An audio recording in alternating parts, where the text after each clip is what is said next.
Hi everyone, welcome back. Today I'm going to speak about thyroid hormones, and I've already laid the foundation in my last video. So I suggest that you check that out before you proceed with this video. Please grab some water, get your pen and a notebook, and let's get into it, okay? Just speaking about thyroid hormones, it's produced by your thyroid gland. It comes from the hypothalamus to pituitary to your thyroid, okay? Now we have T3 and T4. The most basic differentiation between your T3 and T4 that you would usually see on a blood work. So you would see your T3 levels, T4 levels, free T3, free T4, reverse T3, you would see TSH, there is also anti-TPO, anti-TG, it's all great. We're just specifically focusing on T3 and T4, okay? Now I have T4 as an inactive form and T3 would be my active form. The conversion of inactive to active, 80% of it is going to be done by the liver and 20% is going to be taken care by the kidneys, okay? Now what happens with T4 is, so T4 is traveling in your bloodstream. The component of it is really high as compared to T3, and T4 has the special quality that it can pass through the lipid bilayers of the cell. Now when T4 passes, so you have this cell layer, okay? T4 passes through it, there is an enzyme waiting for it to come. This enzyme is known as 5' deiodinase. It works on the T4 and it converts it into T3, okay? Now I have T3, but T3 is not enough to activate the transcription factor. So when you just look into the process of transcription, translation, and then you get a protein that works on the body, you need this process to take place. And just especially speaking about thyroid, we're going to need something known as retinoic acid. That's your vitamin A. So this is where I want to focus on nutrition, like basic vitamin A, B, C, D, E, K, your selenium, zinc, iron, the basic micronutrients that most of us tend to overlook because there is just this cloud of carbohydrate, protein, fat, and we tend to just not even think about trace minerals. Even if the word says that it's a trace mineral, we still need it, okay? So if you remember the last video, I told you that when it comes to the peptide hormones, that's your insulin and thyroid, you're going to need cofactors like your full profile of B complex, cofactors like selenium, cofactors like zinc for the hormone production to take place. So if there is a hormonal imbalance and your body does not have the sufficient nutrition, sufficient micronutrition, trace mineral, you are going to have an issue. And just taking a thyroid norm and just increasing its dosage all your life is not really going to fix it, okay? Always remember, say you have a plant, okay? You have a plant at home, and you must have heard this analogy a billion times, but I'm just going to say it for someone who doesn't know. You have a plant and it's growing beautifully, it's great, you have enough sunlight and everything, and that's okay. But suddenly certain leaves starts to fall off, or the leaves turn brown, and your plant is suddenly dead. So you go to someone and you go to them and you ask them that, hey, my plant is dead and I want it to be alive. And I tell you, hey, take this green paint and just color your leaves green, and you're going to have a green, good, beautiful looking plant. You can put the paint, you can take this course of action, but is it going to last? Do you think that paint is not going to just worn off from that leaf? That paint is going to come off, because the problem is not in the leaf, the problem is in the soil. And I wish to explain you about the soil in terms with thyroid, and I want you to understand this very clearly, okay? So just speaking about this, we are going to fix on the soil. Now T4 to T3 conversion takes place, but for the transcription factor to be active, I need T3 with retinoic acid, okay? Where do you get retinoic acid? So it's usually found in a lot of non-vegetarian food, but also green leafy vegetables would have it. But always remember, green leafy vegetables would have carotenoids, so that's like inactive form, and your body needs to convert it. And if the conversion is not taking place, let's say you have issues with your liver, you have issue with your gallbladder, your body is not able to break down the fat and absorb the fat, then you are going to have trouble with your thyroid. So the first vitamin that we are looking at is vitamin A for the transcription to take place. Now again, imagine if the transcription is not taking place and we are not getting a protein that we need for so many functions inside the body, your body is going to produce more of T3, more of T4, more of T3, more of T4, because it is not seeing any result. There is this feedback loop mechanism that goes on. I've again discussed this in last video, so you can go and have a look, but I've already discussed about this. So this is when your body can go into hyper or hypo. With anything, hyperglycemia, hyperlipidemia, hyperthyroidism, it's always hyper means it's too much and hypo means it's too low. So everything, your insomnia, depression, anxiety, stress, worry, fat gain, stubborn fat, you are losing weight too quickly, poor skin, poor hair, dry hair, low libido, low immunity, falling sick constantly. It has everything to do with your thyroid, you know. And no hormone is going to work separately or just, you know, in an isolated way. It is synergy. It is like, you know, everything has to come together and work together. So like your vitamin A, it's your retinoic acid, and it works with the T3, and you will have a protein. Now what is going to happen? So let's just pick one organ, and that's going to be my favorite. That would be the liver. Okay, now what happens inside the liver? So we have already heard about something that liver stores glycogen. Now this is one very nice quality about thyroid T4, your thyroxine, that you should know. That is, it likes to increase the blood sugar levels. It likes to increase the blood glucose levels, and I'll tell you exactly how it does that. So your liver stores glycogen. Okay, glycogen is nothing but just glucose with potassium, and it's just a structure stored inside the liver.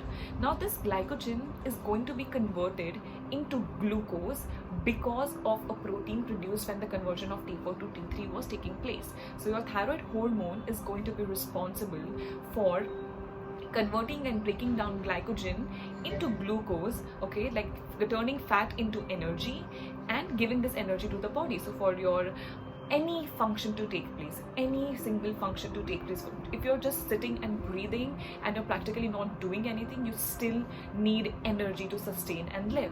Okay, so glycogen is going to be converted into glucose. That's going to go into your bloodstream, and that's going to elevate your blood sugar levels, blood glucose levels. And remember, T4 likes to always elevate this level. Now it's not just glycogen, it's also, there is something known as glycerol, there is something known as fatty acids, there's something known as lactic acid. Your body, your thyroid hormone can actually produce new glucose from these existing components, and it will again increase the blood sugar levels. Okay, so if you look at, so these processes scientifically would be known as glycogenolysis, because it is cutting the glycogen and it is producing glucose, or it would be known as gluconeogenesis, because it is producing new glucose. Okay, now if it happens in a balanced way, it's great. But just imagine if it is just, you know, breaking down too much of glycogen, you could go into hyper, you know, like, you know, they are reduced to skin and bones, they can't really put on weight, and they have issues with their muscle building and lean mass, and they don't really look healthy. So with even hyper also, you could be slim. That, like, there is a difference between being thin and being fit. Okay, so you always have to focus on being fit, and being thin and slim is something that's like totally up to you. But again, understand, losing weight due to hyperthyroidism is going to make you look very, very, very sick. Okay, so you always have to take care of that. Now just speaking about fat, like why are people not able to lose weight, or why do they lose a lot of weight? Okay, so if you just look at your adipose tissues, okay, they hold something known as triglycerides. Now what happens with triglyceride is, so this is the same triglyceride that you would find in your lipid profile blood test that if you would ever do, and triglyceride is going to be converted into fatty acids and glycerol. Now remember, fatty acids and glycerol can be converted into glucose inside the liver due to the T4 and T3 and thyroid hormones. So if this process is also not taking place, you are never going to have enough energy. Your metabolism is going to be compromised, because either body is breaking too much of fat, or maybe body is just storing fat. Okay, and when we just speak about any gland, any hormone, they are very extremely sensitive to stress, extremely sensitive to sleep, extremely sensitive to food, environment, genes, and endocrine disruptors. Okay, so if all of these things are going away, just taking a thyronome, it's not going to do anything for your gland. Okay, the problem is in the soil, the problem is not in the leaf. So if you're just looking at the leaf, it's always going to be a trouble. Now that was your liver, adipose tissue. Now what happens with the heart? So a lot of people will have, you know, increased heart rate, increased blood pressure and everything. So how is thyroid related to heart? So when you just look at heart, we have myocardium, we have SA node, AV node, and what happens is basically the T4 and T3, the thyroid hormones, it's beautiful. It can actually go to your heart, and it can ask the myocardium to make something known as beta androgenic receptors, that is beta 1AR, and this receptor is actually going to be a receptor for epinephrine and norepinephrine. Okay, it is nothing but catecholamines produced by the adrenals.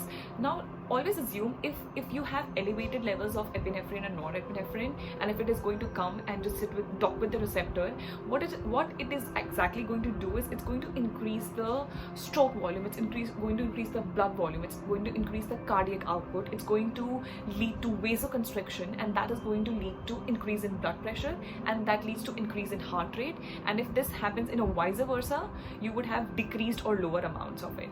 So just elevated blood pressure and just being able to hear the lub-dub of the heart inside your, you're just lying down and you can just hear your heart beating so fast, it can come from the anxiety, because when you're too stressed, your adrenals is pumping out excess amount of cortisol. Now cortisol is a stress hormone, we need it, but in minute quantity. So if your body is constantly producing it, it is going to go somewhere, dock with receptors, there are receptors everywhere, and it's going to have an impact. Especially if you have a thyroid condition, it can actually affect your central nervous system.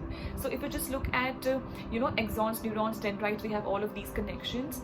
T4 to T3 and just your thyroid hormones can actually increase the amount of myelin, or just the myelin that you found on the neurons that's made up of fat proteins and a lot of other components. The increase in myelin, there's going to be increase in dendrites, there is going to be increase in the synapses, and if it's too much and if the neurons are wiring and firing a lot more than needed, you are always going to be hyperactive. So like type A personality, they cannot rest, they cannot just sit down, and they're always anxious and always stressed. It comes from the fact that there's just too much of the hormones, and hormone is just yelling, the feedback loop mechanism, the the amount is there in the blood and it needs to stop producing. So there is no communication because there is hormonal imbalance, there is hormone dysfunction, and things are just not producing. So it could also be pituitary, it could also be thyroid, it could also be your liver, it could also be your gallbladder. Why gallbladder? It has bile juice, it's going to help you in breakdown of fatty vitamins, so your vitamin A, D, E, K. Remember, we need vitamin A, your retinoic acid, with the T3 for transcription factor to be active and for us to be able to get the protein. So you are always going to be anxious, sad, depressed, worry, emotional, hormonal imbalance for no reason. But it's not for no reason. There is an underlying cause. The problem is in the soil, the problem is in the terrain of the body, and we need to fix it. So just eating carb, protein, fat, how do you think you get your selenium, manganese, zinc, phosphorus, calcium, potassium, all of these things that we need in such good quantity that even 1% drop or 1 gram of decrease can put your body into haywire, okay? Your body likes balance. There has to be a balance with the blood sugar levels. There has to be a balance with the blood pressure. So you're 120 by 80, you're 80 to 100 with blood sugar. It always has to be balanced. If it is not balanced, your body is going to do everything. Your body is going to eat you up, kill you up, do anything to bring back that balance. And when you just speak about skin, always remember, so skin has all of these blood vessels, okay? If there is vasoconstriction, the blood pressure increases, heart rate increases, it's all great. But what happens inside the skin is, the skin has a lot of blood vessels, and when there is a lot of heat, how do we get a lot of heat? Okay, you remember this equation that is C6H12O6 plus 6 of oxygen, you release 6 CO2, 6 H2O, ATP and heat. So the heat increases and your body has to deal with this heat because there is always homeostasis. There needs to be a balance. So this increase in heat, it's going to come to the skins, there's blood vessels, it's going to dilate, it's going to take in a lot of blood. Now we have 5 layers of the skin. So your stratum corneum, stratum spinosum, stratum granulosum, stratum spinosum, lucidum and stratum basale, okay? So we have all of these skin layers, epidermis, dermis and subdermis. The blood vessels are here, okay?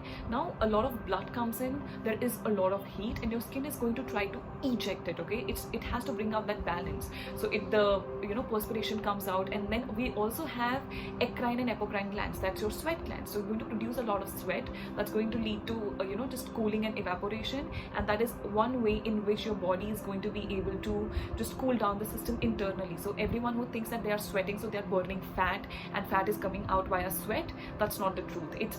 It's not related, okay? Sweat is another mechanism to just maintain a temperature inside of the body, and it's not really there to burn fat, okay? So that's your central nervous system. There's a liver, there's a gallbladder, we need the selenium, we need the zinc, we need iron, we need vitamin A, D, E, K, and we want the liver to function. Now a lot of people have fatty liver, okay? If you have a lot of fat on your belly, if you have a lot of fat around your viscera, that's your visceral fat, you have fatty liver. Now the first thing people would do is get off fats, because we have fatty liver, so I don't need to be on fats. But that's absolutely incorrect. When it comes to fatty liver, it's not because of fats, it's not because of ghee, it's not because of saturated fat, it's not because of coconut oil. If you're having it in moderation, it's because of high fructose, it's because of high fructose corn syrup, it's because of maltodextrin, it's because of refined carbs, it's because of refined sugar. So if you're excessively eating fruits all throughout the day, you might end up getting gout and high levels of uric acid, and it's not really going to do anything for your liver. Okay, so it's everything in moderation. Just because it's a fruit, just because it's healthy and you keep on eating fruit, it can also harm you. So excessively chronic high levels of fructose, always remember the basic difference between fructose and glucose is glucose spikes your insulin, fructose does not. So you wouldn't even feel that satiation factor, because insulin is spiked, leptin spikes, and it lets your brain know that, hey, okay, the filling is done and I'm done for next 2, 3, 4 or 5 hours. A lot of people are resistant. Okay, there is insulin resistance, there is estrogen resistance, there is leptin resistance. So if you are someone who is constantly eating but you don't feel satisfied, it could also come from the fact because your cells needs nutrition. Okay, now you eat crappy food, you eat junk food, your food is deprived of nutrition, vitamins and minerals, and what happens is your cell is, they're starving, okay, and they need energy, so they're constantly going to knock and ask for energy, and they're also going to give you hunger pangs in an attempt that you might end up eating something healthy. Okay, so if you are just eating junk food, processed food, oily food and all of these things, it's actually deprived. There is no nutrition for the cells, and that is why we need to eat basic, balanced, wholesome meal depending on where you live, depending on what's available, depending on how your condition is. It has to be customized for you, but these are the basics. Okay, this is what goes on in all of us, inside all of us. Now yeah, what did I touch upon? I touched upon stress and sleep. Of course, you need sleep. When we speak about sleep, you need a good night of well-rested sleep to balance your hormones. If your hormones are not balanced, remember your thyroid is also, a gland is also going to produce hormones. Adrenals also produce the cortisol, which is a hormone. If there is problem with the pancreas, it is also a hormone. I believe I was talking about leptin. So just speaking about leptin, if you don't feel satiated, you have to know that there is leptin resistance. Now, when it comes to resistance, it does not mean that the body is not producing enough. The problem is that the body is producing, but the communication is not taking place. So when someone has insulin resistance, it's not like the pancreas is not producing insulin. Like I'm speaking about type 2 diabetes. It's the fact that there is too much, and now the body is just deaf. The body and the cells are just not responding. So this is how you go from hyper to hypo. Your gland like produces, but you keep on insulting your body with the way you live, with the kind of food that you eat, and the insult is there, and then after the insult is done, your glands and the hormones, they burn out. After a certain point, they will become deaf, they will stop responding. So this is exactly what is also happening with type 2 diabetes. Okay, so you have to make sure that you don't burn out your system, and that is why you have to take care about not exercising so much, especially when you have an issue with your adrenals. If you experience adrenal fatigue, if you don't sleep well at night, if you have sleep apnea, if you have just difficulty breathing, and you have to kill yourself in the gym, and your body is not responding, and you're not losing weight, if you're going to the exercise correctly, and if you're eating right, and if you're still not able to lose fat and lose weight, you need to calm down, and you need to sit down with someone who can help you in decoding the way, so as to why are you not burning fat when you've been doing everything correctly, given that you're also taking care of your emotions. Thyroid is a very, very, very sensitive gland. It's very sensitive to emotions. So if you're always in an emotional turmoil, and you're in your bad relationships, and you're constantly crying over your relationship, or if there is some issues in the family, or you're constantly fighting with someone, and just constantly stressed and in a very stressful environment, your work stresses you out, your job stresses you out, your boss stresses you out, anything, okay, anything, it just puts a lot of stress on the body, and the body is not meant to deal with this. That's not its job, but it still does it to keep you alive. So if you're chronically stressed, there is always chronic levels of cortisol. It goes to your myocardium, it goes to your SA node, AV node, it increases the blood pressure, and it's just like it has to be in balance, and everything is off balance because of the way we live. Okay, you need vitamin D, not just for your liver, not just for your gallbladder, but for everything else you need vitamin D. And believe me, I'm yet to see a person who walks in with great vitamin D levels. And when I speak about vitamin D, I don't mean 20, 30, I mean 40, 50, not even 40, I mean 60 or 70, like at least 60 to 70. And that should be the case with vitamin D. When we speak about B12, it does not have to be 200, 300. I want to see it at 600, 700, and the upper limit would be 900 around. So I want it to be at 700 and 800, and not just with supplement. I want your body and I want your gut health to be able to be in a position that it can do it really, really well. Because if you are taking cheap supplements, if it has cheap third class synthetic artificial ingredients, it's going to create a havoc, and you're just going to undo all of the good you're trying to do. So a lot of people are wanting, I want a cheaper supplement, it's too expensive. I'm sorry, it's not too expensive. And even if it is too expensive, just remember the deal you're doing. Okay, you spend around 2,000, 3,000 for a meal, and that's completely okay. So you can also put the same amount of money inside a supplement that's going to last you for like 60 days, and it's going to be actually really helpful for your system. So the right supplementation, right sleeping patterns, right eating patterns, eating correct fat, letting go of refined carbs, refined sugar, it's really, really going to help you. Dairy and gluten, when I speak about thyroid, when I speak about any hormonal issue, when I speak about acne, it's two things that I recommend that you go off of it. Now it's just a statement, okay? If you think it works for you, be off gluten, be off dairy. If it doesn't serve you, don't be off of it. With a lot of hypothyroidism, I cannot speak about thyroid because before I touch upon this, 90% of the hypothyroidism case, it's not hypo, it's Hashimoto's. Okay, so I would say if I've tackled 50 to 80 thyroid patients, 79 of them had Hashimoto's, and I was the one to give them the diagnosis that the blood work was not done correctly and you did not have that condition. Now a lot of times the people that you're consulting would tell you that we don't know the reason behind autoimmune and we don't know why it happens and we don't know what to do about it. I'm sorry, we are doing something about it. We have patients who are doing better, and it's not going to get better in 20 days. It's not going to get better in 2 months. Okay, it can take up to 6 months to 1 year, but it gets better and people lose weight. So they come with a hypo problem and they just want to lose weight, they just want better skin and hair. It doesn't work. If you have Hashimoto's, the plan of action changes. We need to heal the gut, we need to fix the gut, and then the gut takes care of the liver, the gut takes care of the kidney, the gut takes care of your CNS, the gut takes care of the glands. So we heal the gut. And again, just like your glands, your gut is also very sensitive to environmental toxins, to stress, to sleep, to poor emotional health, just a lot of pesticides and glyphosate and all of these things inside the food that we eat, inorganic food, artificial sweeteners, preservatives. It's a never-ending list.